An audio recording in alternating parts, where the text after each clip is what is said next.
कि सूरज निकलने से पहले मंजिल पर पहुंचना है। अगर हम पकड़े गए तो मारे जाएंगे। जो तुम्हारे माँ के घर में तुम्हारी जिंदगी गुजर रही है वो मौत से कम है क्या? अब्बा को लोग तरह तरह के ताने देंगे, कहेंगे सावन फकीर की बेटी बद चलन निकली। ज्यादा सोचने से फैसले कमजोर पड़ जाते हैं। आओ आओ कश्ती में बैठो।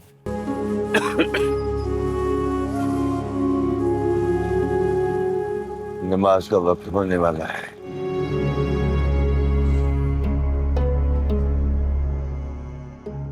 खेरी, ओ खेरी। नूरी को जगा दो, मैं देर से सोई थी, अभी मेरी आंख नहीं खुली। नूरी बेटा, अम्मा नूरी बेटा।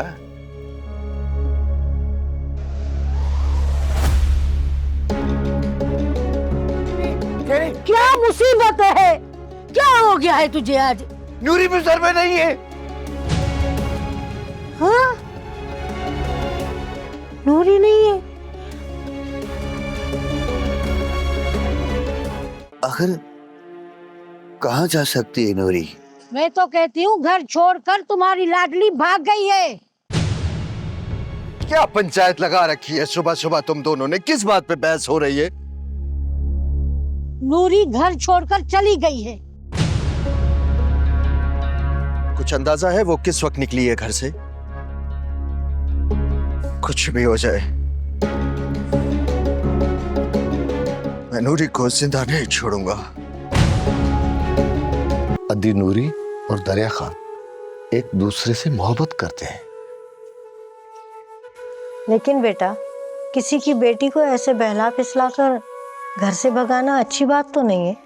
नहीं चाची, मुझे किसी ने बहलाया फुसलाया नहीं है।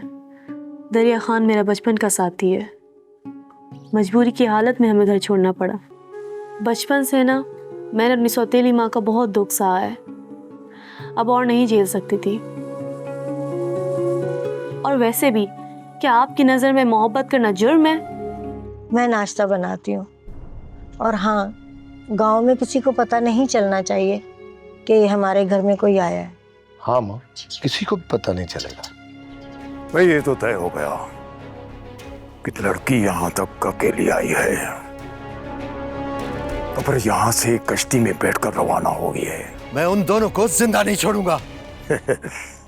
बेटा ये तो सारा गांव जानता है कि तुम्हारी बहन नूरी दरिया खान से खुलेआम मोहब्बत करती थी, इश्क करती थी। नूरी ने तो अपने वालिदैन की इज्जत खाक में मिला दी। मैं दरिया खान की बहन को उठा कर लाता हूँ, फिर देखता हूँ कि नूरी कैसे वापस नहीं आती है।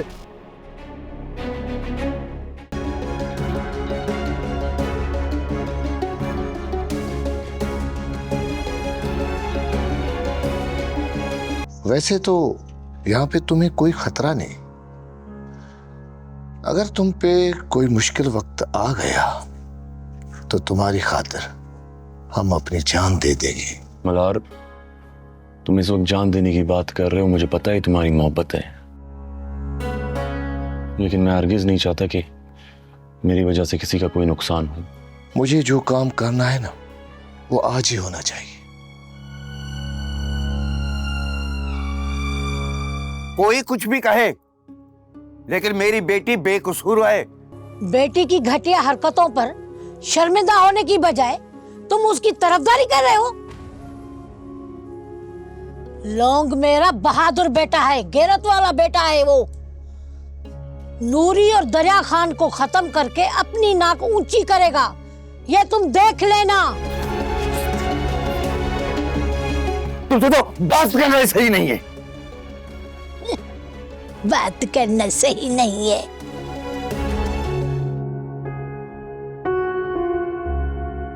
वैसे नूरी, तुम हो बहुत खुशनसीब।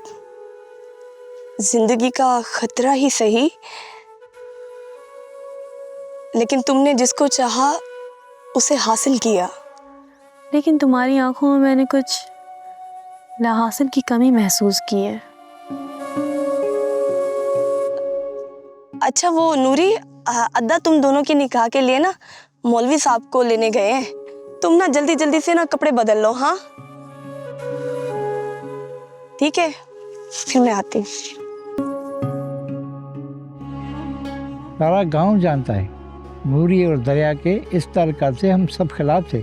अब्बा, अगर आप सब रिश्ते से इनकार ना करते, उन दोनों का ब्याह करा दिया होता ना, तो आज ये नौबत नहीं आती। क्या है?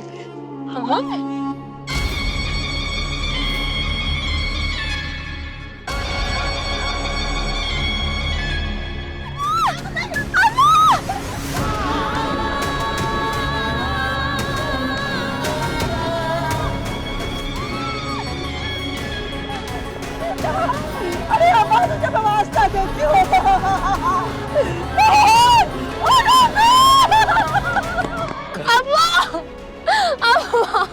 वापस लेके आ जाओ।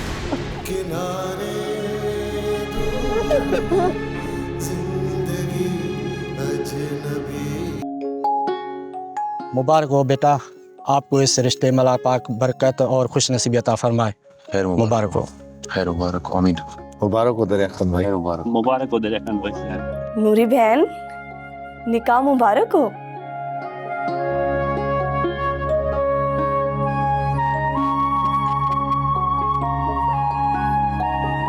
आप लोगों से एक दफ़ा फिर गुजारिश है कि इस निकाह के बारे में कानो कान इस गांव में किसी को खबर नहीं होनी चाहिए। मैंने 1-2 दिन में कहीं और महफूज जगह पर ले जाऊंगा, तब तक आप लोगों को जुबान बंद रखनी होगी।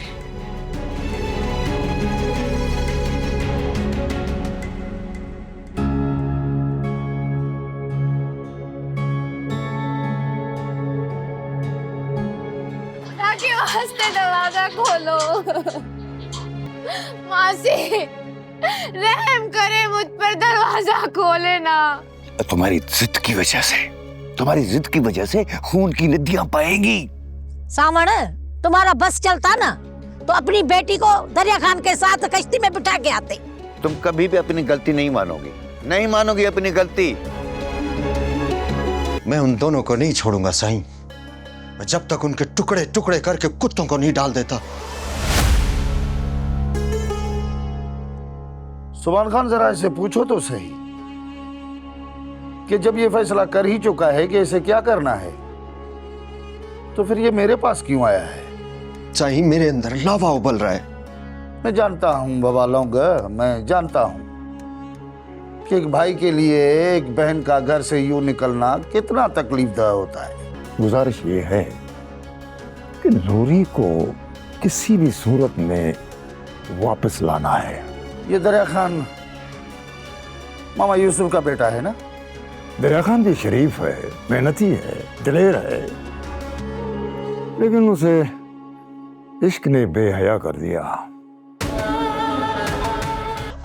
मैं क्या करूं? अरे वो तो मेरी बेटी को मिलेगा। अब्बा, दरिया खान ने जो गलती की है उसकी सजा उसको मिलनी चाहिए, मगर लौंग ने जो मेरी बहन की तस्जील की है, मैं उसे वो सजा दूंगा। इतना जज्बाती ना हो बेटा, ऐसा ना हो कि हमारी परेशानी में और इजाफा कर दे। हम मर जाएंगे बेटा। चूड़ियां पहन के बैठ जाओ। अरे नहीं बेटा नहीं, मैं ये थोड़ी कह रही हूँ कि तू चूड़ियां पहन कर बैठ जा। मैं जो भी करूंगा डंके की चोट पर करूंगा, छुप कर नहीं। तुम जानते हो बेटा कि पोपरी के गुर्दे में पत्थरी है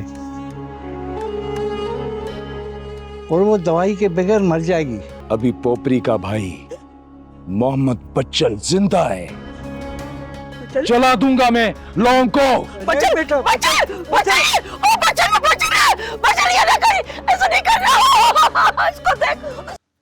हम तो गांव से निकल आए मलार, पीछे बहुत बड़ा हंगामा हो गया होगा।